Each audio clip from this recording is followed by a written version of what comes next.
देखो, बात जब स्टॉक मार्केट में लॉन्ग टर्म के लिए डिसिप्लिन के साथ इन्वेस्ट करने की आती है, तब एक क्वेश्चन हम सबके दिमाग में आता है, वो ये कि क्या ये कंपनी, क्या ये स्टॉक ओवर वैल्यूड है, अंडर वैल्यूड है या परफेक्टली वैल्यूड है।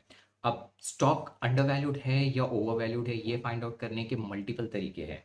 आज हम इस एपिसोड में एक तरीके के बारे में बात करेंगे जो कि बहुत सिंपल है, और इस सीरीज में हम और भी तरीकों के बारे में बात करेंगे, बट ये एपिसोड आप एक पार्ट वन समझ सकते हो, पार्ट वन कंसिडर कर सकते हो। तो बहुत ईजी वे में आपको बताऊंगा जिससे आप ये पता लगा सकते हो क्या ये स्टॉक अंडर वैल्यूड है, ओवर वैल्यूड है या परफेक्टली वैल्यूड है।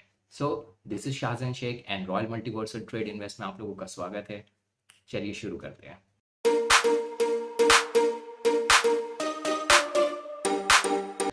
ट्रेडिंग में स्टॉक की वैल्यू जानना, अंडर वैल्यूड है, ओवर वैल्यूड है, ये जानना उतना ज़्यादा ज़रूरी नहीं होता है, उतना ज़्यादा इंपॉर्टेंट नहीं होता, बिकॉज ट्रेडिंग एक शॉर्ट टर्म का एक्शन होता है। शॉर्ट टर्म के लिए हम एक्शन में होते हैं और एक शॉर्ट टर्म के लिए ही होती है, बिकॉज जैसे ही हम पैसा लगाते हैं स्टॉक ऊपर जाता है, वैसे ही पैसा निकाल लेते हैं। तो it is not that necessary, it is not that important to find out whether the stock is undervalued or overvalued.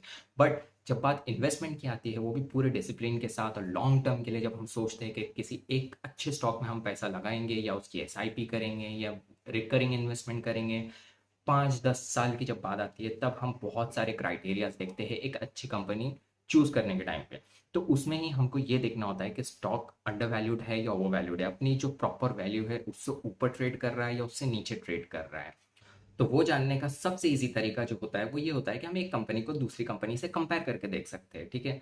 It's simple as that. But यहाँ पे सबसे बड़ी गलती जो अक्सर लोग करते हैं वो ये करते हैं कि एक इंडस्ट्री की कंपनी को किसी दूसरी इंडस्ट्री की कंपनी से कंपेयर करके पता लगाते हैं कि स्टॉक अंडर वैल्यूड है या ओवर वैल्यूड है। सी, हिंदुस्तान यूनिलीवर को हम आईटीसी से कंपेयर नहीं कर सकते हैं, ठीक है। टीसीएस को, इन्फोसिस को हम लोग सुजलॉन एनर्जी से कंपेयर नहीं कर सकते। सुजलॉन एनर्जी सेक्टर है, एनर्जी इंडस्ट्री है, जबकि टीसीएस जो है वो आईटी सेक्टर है। तो दोनों की इंडस्ट्रीज बहुत डिफरेंट है, तो हम इन दोनों को कंपेयर नहीं कर सकते। तो हमें टीसीएस को, जब आईटी सेक्टर है तो उसको आईटी सेक्टर की ही कंपनी से कंपेयर करके देखना होगा। तो हर वेबसाइट पे पीयर कंपैरिजन करके एक सेक्शन होता है, वहां पे आप उनके मेट्रिक्स चेक कर सकते हैं, ठीक है। कुछ रेशियोज चेक कर सकते हैं दोनों में क्या क्या सिमिलैरिटीज है, और जब सारी सिमिलैरिटीज आपको थोड़ी बहुत भी सेम लगती है, तो वहां पर आप दोनों कंपनीज का पीई रेशियो चेक कर सकते हैं, ठीक है।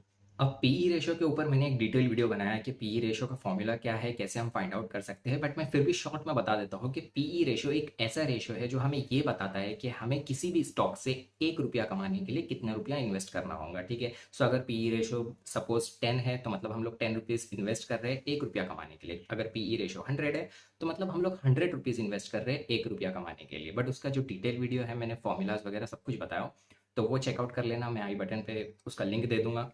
तो स्क्रीनर और टिकटेप जो दो मेरी फेवरेट वेबसाइट है कंपनी एनालाइज करने के लिए, दोनों ही वेबसाइट पर पीयर कंपैरिजन करके एक सेक्शन होता है, वहां पर जाकर आप दोनों कंपनीज के, सेम इंडस्ट्रीज की मल्टीपल कंपनीज के पीयर कंपैरिजन, कुछ मैट्रिक्स चेक कर सकते हो, और सब कुछ सिमिलर होने के बाद आप पीई रेशियो चेक कर सकते हो, ठीक है।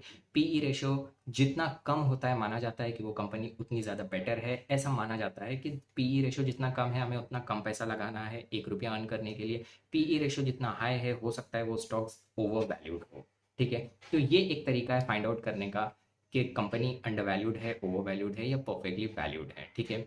आने वाले एपिसोड में हम और भी तरीकों के बारे में बात करेंगे कि हम कैसे फाइंड आउट कर सकते हैं। ये तो सिर्फ एक सिंपल सा तरीका है, बेसिक तरीका है न्यू कमर्स के लिए। आने वाले एपिसोड में हम और भी दूसरे तरीके के बारे में जानेंगे कि कैसे हम फाइंड आउट कर सकते हैं अंडर वैल्यूड स्टॉक, ठीक है। तो ऐसी और भी इंफॉर्मेटिव वीडियोस के लिए, या business, trading, investment, stock market, finance से रिलेटेड और भी कई सारी बातें सीखने, जानने और समझने के लिए सब्सक्राइब करें रॉयल मल्टीवर्सल ट्रेड इन्वेस्ट को। मैं मिलता हूँ नेक्स्ट एपिसोड में, तब तक के लिए बाय, टेक केयर।